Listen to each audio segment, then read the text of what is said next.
सनातन धर्म का सर्वश्रेष्ठ धनुर्धर, जिसके आगे भगवान श्री राम भी हुए थे नतमस्तक। धनुर्धर तो बहुत हुए हैं, लेकिन एक ऐसा भी धनुर्धर था जिसकी विद्या से भगवान कृष्ण भी सतर्क हो गए थे। एक ऐसा भी धनुर्धर था जिसको लेकर द्रोणाचार्य चिंतित हो गए थे, और एक ऐसा भी धनुर्धर था जो अपने एक ही बाण से दुश्मन सेना के रथ को कई गज दूर फेंक देता था। इन सभी धनुर्धरों में सब एक से बढ़कर एक थे, लेकिन सर्वश्रेष्ठ तो सर्वश्रेष्ठ ही होता है। यदि आप सोच रहे हैं कि कर्ण सर्वश्रेष्ठ है, तो जवाब है नहीं। आप कितना ही सोचे कि कौन होगा प्राचीन भारत का सर्वश्रेष्ठ धनुर्धर, तब भी आप शायद ही समझ पाएं।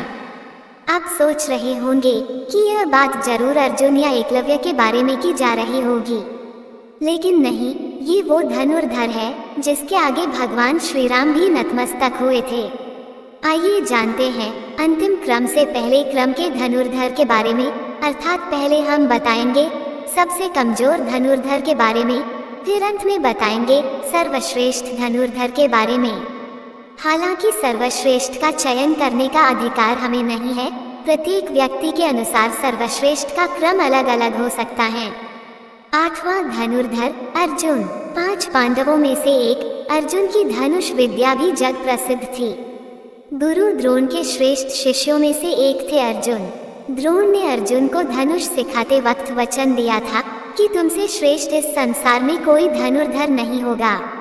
अर्जुन के धनुष की टंकार से पूरा युद्ध क्षेत्र गूंज उठता था। रथ पर सवार श्री कृष्ण और अर्जुन को देखने के लिए देवता भी स्वर्ग से उतर गए थे, लेकिन अर्जुन से भी श्रेष्ठ कोई था जिसे दुनिया अर्जुन से श्रेष्ठ मानती है। 7वां धनुर्धर एकलव्य। गुरु द्रोण की मूर्ति बनाकर मूर्ति के समक्ष एकलव्य ने धनुष विद्या सीखी थी।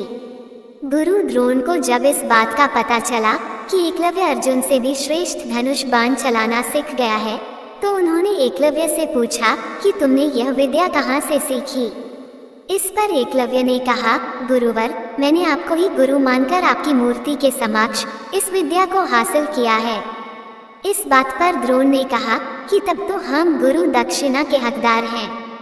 एकलव्य ये सुनकर प्रसन्न हो गया और कहने लगा, मांगिए गुरुदेव, क्या चाहिए।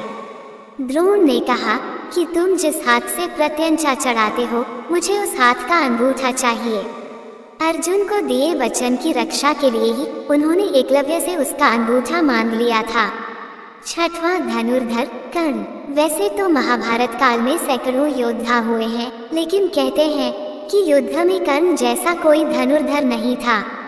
कवच और कुंडल नहीं उतरवाते तो कर्ण को मारना असंभव था। कर्ण के अर्जुन और एकलव्य से श्रेष्ठ धनुर्धर होने का प्रमाण यह है कि कर्ण के तीर की गति इतनी प्रबल थी कि जब वे तीर चलाते थे और उनका तीर अर्जुन के रथ पर लग जाता था, तो रथ पीछे की ओर कुछ दूरी तक खिसक जाता था।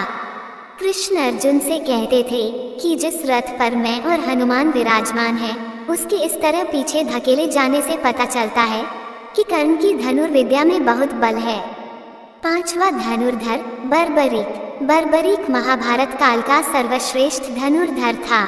युद्ध के मैदान में भीम पौत्र बर्बरीक दोनों खेमों के मध्य बिंदु पर एक पीपल के वृक्ष के नीचे खड़े हो गए और यह घोषणा कर डाली कि मैं उस पक्ष की तरफ से लड़ूंगा जो हार रहा होगा। भीम के पौत्र बर्बरीक के समक्ष जब अर्जुन तथा भगवान श्री कृष्ण उसकी वीरता का चमत्कार देखने के लिए उपस्थित हुए, तब बर्बरीक ने अपनी वीरता का छोटा सा नमूना मात्र ही दिखाया। कृष्ण ने कहा कि यह जो वृक्ष है, इसके सारे पत्तों को एक ही तीर से छेद दो तो मैं मान जाऊंगा कि तुमसे बड़ा कोई धनुर्धर नहीं। बर्बरीक ने आज्ञा लेकर तीर को वृक्ष की ओर छोड़ दिया। जब तीर एक एक कर सारे पत्तों को छेदता जा रहा था, उसी दौरान एक पत्ता टूटकर नीचे गिर पड़ा। श्री कृष्ण ने उस पत्ते पर यह सोचकर पैर रखकर उसे छुपा लिया कि यह छेद होने से बच जाएगा, लेकिन सभी पत्तों को छेदता हुआ वह तीर श्री कृष्ण के पैरों के पास आकर रुक गया। तब बर्बरीक ने कहा, प्रभु, आपके पैर के नीचे एक पत्ता दबा है, कृपया पैर हटा लीजिए, क्योंकि मैंने तीर को सिर्फ पत्तों को छेदने की आज्ञा दे रखी है, आपके पैर को छेदने की नहीं। उसके इस चमत्कार को देखकर कृष्ण चिंतित हो गए। भगवान श्री कृष्ण ये बात जानते थे कि बर्बरीक प्रतिज्ञावश हारने वाले का साथ देगा। यदि कौरव हारते हुए नजर आए तो फिर पांडवों के लिए संकट खड़ा हो जाएगा, और यदि जब पांडव बर्बरीक के सामने हारते नजर आए तो फिर वह पांडवों का साथ देगा। इस तरह वह दोनों ओर की सेना को एक ही तीर से खत्म कर देगा। चौथा, धनुर्धर लक्ष्मण। राम के छोटे भाई लक्ष्मण को कौन नहीं जानता। लक्ष्मण ने अपने तीर से रेखा खींच दी थी। उस रेखा में ही इतनी ताकत थी कि कोई भी उसके उस पार नहीं जा सकता था। लक्ष्मण की धनुष विद्या के चर्चे दूर दूर तक थे। शास्त्रों के अनुसार लक्ष्मण को श्रेष्ठ धनुर्धर माना गया है। लक्ष्मण ने राम रावण युद्ध के दौरान मेघनाद को हराया था, जिसने स्वयं युद्ध में इंद्र को परास्त कर दिया था, इसीलिए मेघनाद को इंद्रजीत भी कहा जाता है। तीसरा धनुर्धर भगवान श्री कृष्ण। भगवान श्री कृष्ण सर्वश्रेष्ठ धनुर्धर भी थे। ये बात तब पता चली जब उन्होंने लक्ष्मणा को प्राप्त करने के लिए स्वयंवर की धनुष प्रतियोगिता में भाग लिया था। इस प्रतियोगिता में कर्ण, अर्जुन और अन्य कई सर्वश्रेष्ठ धनुर्धरों ने भाग लिया था। द्रौपदी स्वयंवर से कहीं अधिक कठिन थी। लक्ष्मणा स्वयंवर की प्रतियोगिता। भगवान श्री कृष्ण ने सभी धनुर्धरों को पछाड़कर लक्ष्मणा से विवाह किया था। हालांकि लक्ष्मणा पहले से ही श्री कृष्ण के अपना पति मान चुकी थी, इसीलिए श्री कृष्ण को इस प्रतियोगिता में भाग लेना पड़ा। श्री कृष्ण के धनुष का नाम शारंग था। दूसरा धनुर्धर भगवान श्री राम।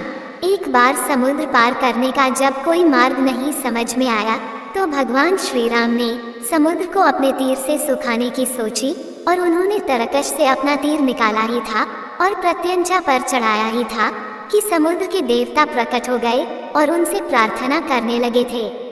भगवान श्री राम को सर्वश्रेष्ठ धनुर्धर माना जाता है। हालांकि उन्होंने अपने धनुष और बाण का उपयोग बहुत ही मुश्किल वक्त में ही किया। अब जानिए कौन है सर्वश्रेष्ठ धनुर्धर।